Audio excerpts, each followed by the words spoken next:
조갑제 TV 시청자 여러분 안녕하십니까. 2024년 7월 31일 오후 1시입니다. 올해 있었던 일, 두 가지 가장 큰 사건, 윤석열발 의료 대란, 그리고 총선을 통해서 우리 국민들 마음속에 이런 생각이 정리되고 있는 듯 합니다.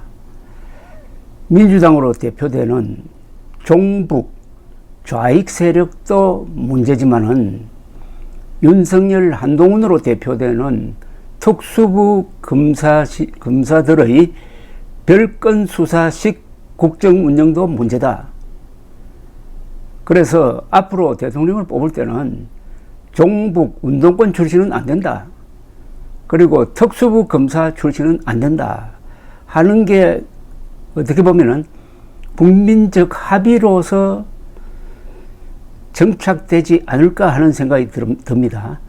지금 여당은 그리고 여권은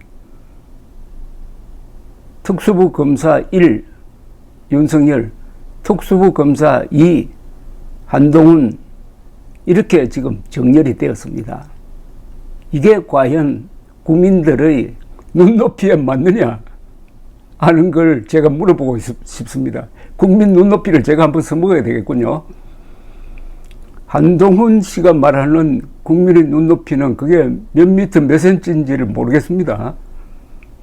제가 말하는 국민 눈높이는 여론조사라든지 특히 이번 총선에 반영된 걸 저 나름대로 국민 눈높이라고 말하는 겁니다. 그래서 윤석열, 한동훈, 국민의힘 그리고 극성보수층이 이제 몰락의 길에서 과연 헤어날 수 있겠느냐 이게 궁금합니다. 의료 대란을 다 외면하고 있습니다. 의료 대란을 일으켜놓고 수습할 생각을 하지 않습니다. 그러니까 윤석열 대통령은 국민의 생명을 위협하는 부분에서 김정은과 지금 경쟁을 하고 있습니다. 김정은은 핵무기로서 윤석열은 의료 대란으로서 국민 생명을 위협하고 있는데 이게 막상막하가 되면 안 되는 거죠. 한동훈의 국민의힘은 구경만 하고 있습니다. 이건 정당이 아닙니다. 그리고 보수층은 윤석열, 한동훈 지지자로 각각 분화가 됐습니다. 이건 보수가 아닙니다. 보수도 아니고 이거는 애국도 아닙니다. 어떻게 보면은 보수가 철저하게 망해봐야 거기서 활로가 나올지 모르겠습니다. 다만 개혁신당, 이준석, 이주영, 천하람 이런 사람들이 하나의 대안 세력으로서 지금 커가고 있는 중입니다. 특히 최근 청문회를 통해서 이 세 사람, 이주영, 천하람, 이준석이 보여주는 정치가 아주 상쾌한 어떤 희망을 갖게 합니다. 그런 가운데서 윤 대통령은 어제군요. 용산 대통령 집무실에서 한동훈 대표를 만나서 이런저런 이야기를 나눴다고 보도가 되었습니다. 이 사람 저 사람 폭넓게 포용하여 한 대표 사람으로 만드는 것이 중요하다. 그러면서 정치는 결국 자기 사람을 만드는 것이 중요하다라고 충고를 했다고 합니다. 대통령실이 전한 겁니다. 윤 대통령은 한 대표에게 조직의 취약점을 강화해 조직을 잘 이끌어 나가기를 바란다 라고 했고, 한 대표는 대통령님 걱정 없이 잘 해내겠다고 답을 했다고 하고, 당직 개편과 관련해서는 한 대표에게 대통령이 당대표가 알아서 하시라고 말한 것으로 전해졌습니다. 윤 대통령은 당 인선이 마무리돼 당 지도부가 정리되면 관저로 초청해서 만찬을 하자고 다음 모임을 기약했다고 합니다. 이 면담은 어제 국무회의 종료 후 오전 11시부터 오후 12시 30분까지 1시간 30분 동안 정진석 비서실장이 배석한 가운데서 이루어졌다고 합니다. 두 분은 과거 법조 생활에 대해 말씀을 나누며 화기애애한 분위기 속 면담을 진행했다고 합니다. 그러면 윤석열 한동훈 팀이 2017년 그리고 18년에 걸쳐서 문재인 대통령의 의중을 받아가지고 소위 적폐수사, 보수 괴멸 수사를 한 데 대해서도 추억담을 나누었을 것으로 보이는데, 특히 한동훈 씨가 구속 기소했던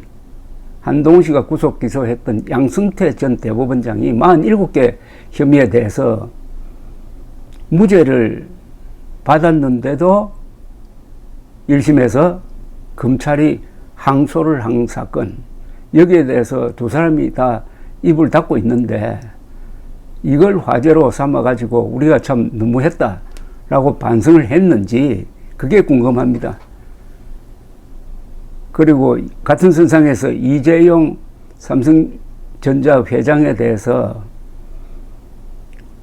19개 혐의를 걸었는데 이게 다 무죄가 되고 한 데 대해서도 반성을 했는지 하는 게 궁금합니다. 인간적으로 궁금하다 이겁니다. 무엇보다도 두 사람이 이런 하나마나한 대화는 그만두고 의료 대란으로 지금 의료 전선의 최선봉에 있는 응급실 그리고 흉부외과 부분이 무너지고 내리는 데 대해서 어떤 심도 있는 대책을 논의했는지 그건 안 나와 있습니다. 그럼 안 했다고 봐야 되겠죠. 그러면은 결국 의료 대란이라는 이게 결국 광풍이 되어 가지고 국민들이 이제 비로소 이거는 무능력자인 윤석열과 비겁한 자인 한동훈 두 사람이 특수부 검사식으로 국정을 운영하다가 이렇게 됨으로써 살 수도 있는 환자들이 죽어나가고 있다 하는 것을 점점 피부로 느낄 때가 지금 다가오고 있습니다. 이게 진짜 탄핵 사유죠. 그런데 언론과 야당이 여기에 대해서 별로 정부를 비판하지 않고 있습니다. 언론은 그동안에 대부분의 언론이 동아일보 정도 빼고 윤석열 정권의 나팔수 역할을 하다가 완전히 객관성을 상실해가지고 이 문제를 해결할 수 있는 권위를 포기하고 말았습니다. 그리고 야당은 지금 윤석열 정권이 의료 대란이라는 늪에 빠져서 허우적거리는 것을 구경하면서 아주 즐기고 있습니다. 그러니까 의료 대란 문제가 사각지대에 놓이게 되었습니다. 국민의힘도 여당, 야당, 언론 다 무관심 해버리니까 이게 사각지대에 놓이면서 해결해야 될 사람이 해결하지 않고 하니까 시간은 흘러가는데 이 시간이 절대로 윤석열 편이 아닙니다. 시간이 흘러가면 저절로 해결되느냐? 천만의 말씀입니다.